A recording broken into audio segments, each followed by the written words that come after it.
Some people are saying they don't get enough information about what's going on in the football world around them. Other people just want to know about their team and nothing else. So we've made the news site, the news page, completely configurable to the user. You start off being subscribed to some of the top competitions that you could be in and the competitions that you are in, as well as Greece. I'm also subscribed to England because I'm an English manager, set that in my preferences at the start. But if I want to go and look at anything at all, so if I wanted to go and subscribe to Liverpool, if I took in the right search box. So I just click on Liverpool, and by clicking on that there, I'm now subscribed to news about Liverpool. And I can do that for any object inside the game. So if I wanted to go and find a player at Watford, which is the team that I support, I can subscribe to news on Jada Merritt. If I wanted to go to Spain, I could click there, and I'm now subscribed to all news about Spain. And again, you can go and do this with any league, any competition, any player, any nation inside the game. Another new feature here, we've got quite a few new features that you get introduced to right at the start of the game. Intra-squad friendlies. So this will help you have a look at your players. This is particularly useful for those people who start at the team that they don't support, that they don't know that well. So I'm going to accept that so that we get to see a match tomorrow and start of season expectations and to attempt to avoid relegation, which hopefully I should be able to do. Some other changes this year are when it comes to searching players. If I go to my filters here, we have a load of extra filters to help you search for exactly the kind of players that you want to. I'm going to have a look here. I'm going to look for someone who's good at crossing and who's creative.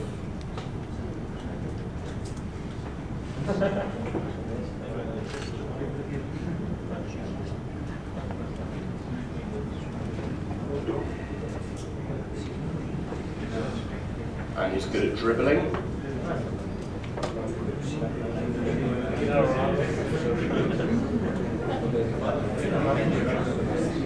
And who's good at flair. Now with these attributes, I can adjust them up or down very easily by clicking on one button, which again is something new for this year.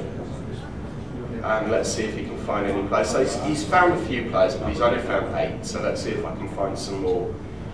Now down here, this is the return for a feature that was in some of our previous games, and we don't actually know how it got taken out of the game, because it was still there in the code, but someone for some reason had turned it off, so it's now come back. This is the quickest new feature we've ever added. It took someone 2 seconds to delete one thing in code.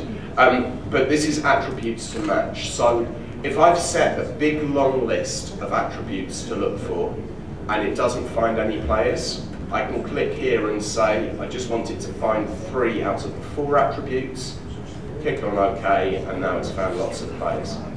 If I want to scout all of those players, I can multiply select them, get scout reports from my scout and get it to have a look at those players. Something else that's new this year, particularly if you're managing a big team, you're going to want to loan out a few of your players so that they get first team football, and you can now multiple select and offer players out for loan all at the same time, and you can set the kind of wages that you want to be getting back for these players in your team settings. So let's see if I can offer those 2 out for loan.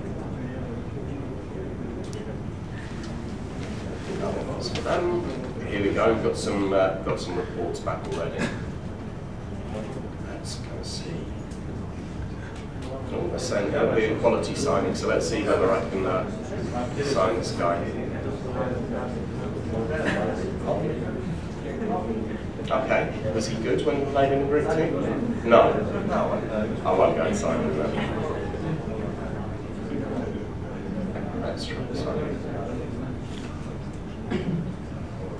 So he's available on a free contract. If he wants more money than I can afford, but let's see if he'll join anyway.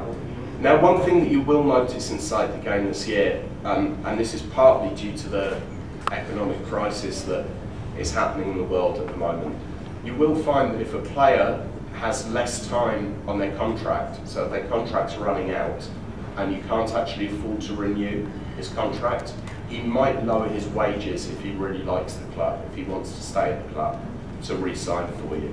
Won't be a massive drop, but it's something that we're seeing more and more in football at the moment. Players will take small pay cuts to be able to stay. I just want to try and sign someone else as well, so let's go back to my player search.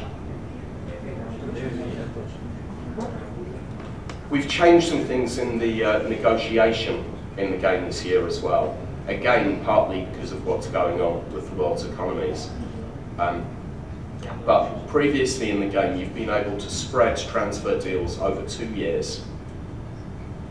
What you can now do is spread them over 4 years, which is incredibly useful when it comes to spending your transfer budget, because you're actually spending next year's and the year after and the year after at the same time. But it means less money comes out of your transfer budget straight away.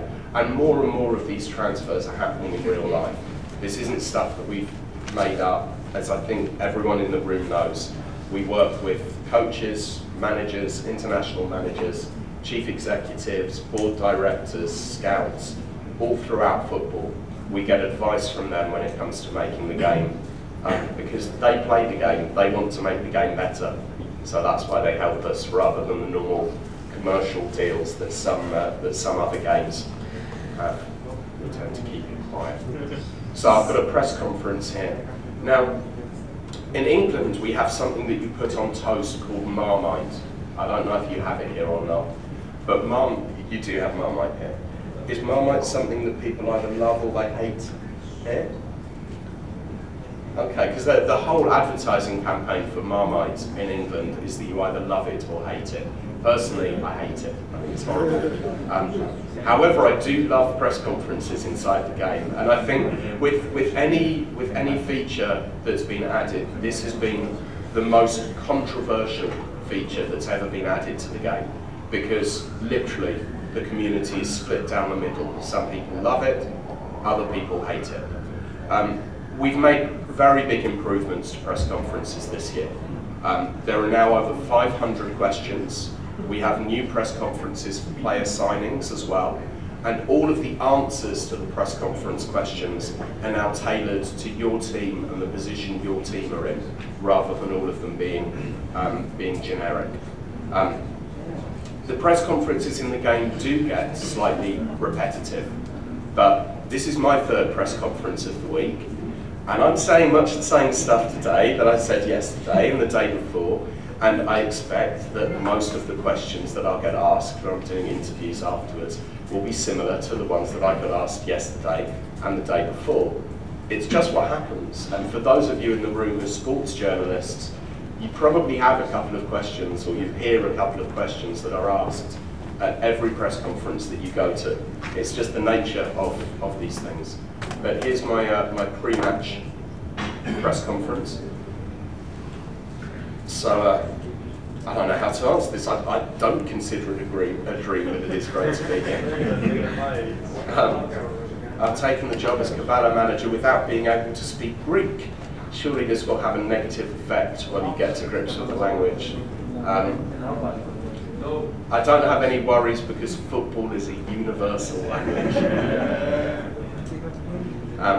What's my overall approach to the tactical side of the game? Will look to play successful, attractive football, because that's the kind of football I like to play. The players might not be able to, but that's what I'm going to try and get them. Handling players effectively is a key part of the job. I like to make sure they respect my presence.